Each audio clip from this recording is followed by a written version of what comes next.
আবারও নতুন ঝড় নিয়ে আবাস্তি বাড়িতে ফিরে এলো প্রিয়া। হ্যাঁ বন্ধুরা, আমরা এমনটাই দেখতে চলেছি সিঁদুরের মূল্য ধারাবাহিকের ৩৯৯তম পর্বে। তো চলো ভিডিওটি শুরু করা যাক। অনামিকা যখনই বুঝতে পারে এরা আসলে বড় ঠাম্মি ও অর্জুন, তখনই ক্ষিপ্ত হয় এবং নিজের ফোনটা অন করে সমস্ত কিছু রেকর্ড করতে থাকে এবং বন্দুক হাতে তুলে নেয় আর সকলের সামনে সবটা প্রকাশ করে দেয় যে ওরা বড় ঠাম্মি আর অর্জুন ওদেরকে চিনে ফেলেছে। অনামিকা যখনই গুলি করতে যাবে তখনই অর্জুন তার কাছ থেকে বন্দুক নিতে গেলে বন্দুক থেকে গুলি বের হয় এবং বড় ঠাম্মি মাটিতে লুটিয়ে পড়ে। অর্জুন কিছু বলবে, তবে তার আগেই অনামিকা অর্জুনকেও শুট করে দেয়। পরপর দুটো গুলির শব্দ শুনে নিচের সবাই উপরে এসে হাজির হয় এবং অনামিকার এই অবস্থা দেখে সকলেই অবাক হয়। ঠিক তখনই পুলিশ চলে আসে। অনামিকা বারবার করে সবাইকেই বলে থাকে সে এই সমস্ত কিছু করে না, কিন্তু কেউ তার কোনো কথাই বিশ্বাস করতে চায় না। তখনই অসীমের কাছে এসে বারবার করে বলে যে আমি এটা করিনি। তখন অসীম বলে তোমাকে আমরা কি না দিয়েছি, কিন্তু তবুও তুমি এমন একটা কাজ করতে পারবে সেটা আমরা কোনোদিনও ভাবতে পারিনি। তখনই পুলিশ বলে যে আপনাকে গ্রেফতার করা হলো। অনামিকা চিৎকার করে বলে ওঠে এটা হতে পারে না। যশোদা বলে কি না করছো তুমি, তোমাকে তো থানায় যেতেই হবে, তুমি দুজন মানুষকে মেরে ফেলেছো। অনামিকা বারবার করে বোঝানোর চেষ্টা করে সেই সমস্ত কিছু করেনি। মিস্ত্রিকে বলে মিস্ত্রি ভাবি আপনি কেন বলছেন না এই সমস্ত কিছু যে আপনাদের প্ল্যান ছিল। তখনই অসীম বলে যে ওকে নিয়ে যান, ওকে আমরা এখানে আর সহ্য করতে পারছি না। কল্পনা বলে যে তুমি এটা আমাদের সাথে একদম ঠিক করনি, তোমাকে কত বিশ্বাস করেছি, কত ভালোবেসেছি, কিন্তু তুমি আমাদেরকে কি দিয়েছো, শুধুমাত্র মিথ্যা বলেছো আর ধোকা দিয়েছো। অসীম যখন আবারও ক্ষিপ্ত হয়ে যায় এবং অনামিকাকে এখান থেকে নিয়ে চলে যেতে বলে, ঠিক তখনই চিৎকার করে ওঠে অনামিকা আর বলে যে বেশ, আমি এখান থেকে চলে যাব, তবে চলে যাওয়ার আগে তোমরা জেনে নাও যে এরা আসলে কারা। এরা আমার কোনো পরিবারের অংশ নয়, এরা আসলে তোমার পরিবারের অংশ। হ্যাঁ, এ হলো বড় ঠাম্মি ও অর্জুন ভাইয়া, তোমাদের প্রাণের। এতে করে সকলেই অবাক হয়।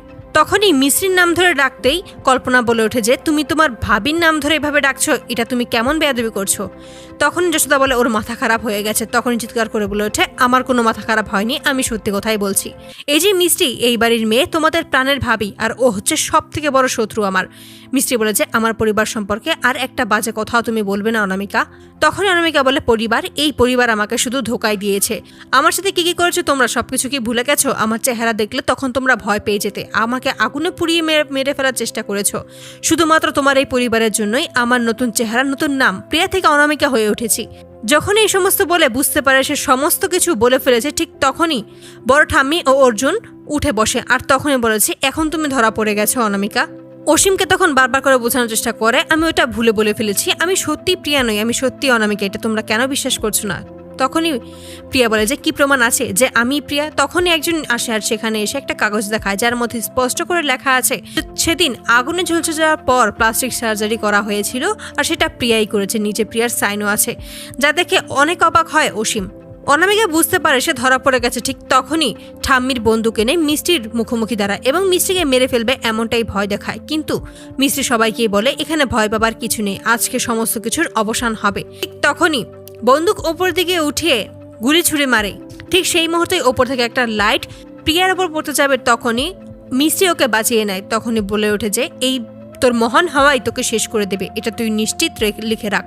ঠিক তখনই পুলিশ বলে যে আপনি একজন ফ্রড, নকল পরিচয় দিয়ে মানুষকে খুন করার অপরাধে আপনাকে গ্রেফতার করা হলো। এই বলেই প্রিয়াকে টানতে টানতে নিয়ে চলে যায়। তবে প্রিয়া জানিয়ে যায় যে সে আবারও ফিরে আসবে এই বাড়িতেই। তো বন্ধুরা, তোমাদের কি মনে হয় এবার কি সব শেষে আবারও ফিরে আসবে প্রিয়া নতুন কোনো চক্রান্ত নিয়ে? অবশ্যই তোমাদের মতামত কমেন্টে জানতে ভুলো না। ভিডিওটি ভালো লাগলে অবশ্যই চ্যানেলটি সাবস্ক্রাইব করে বেল আইকনটি বাজিয়ে দিয়ে ধন্যবাদ।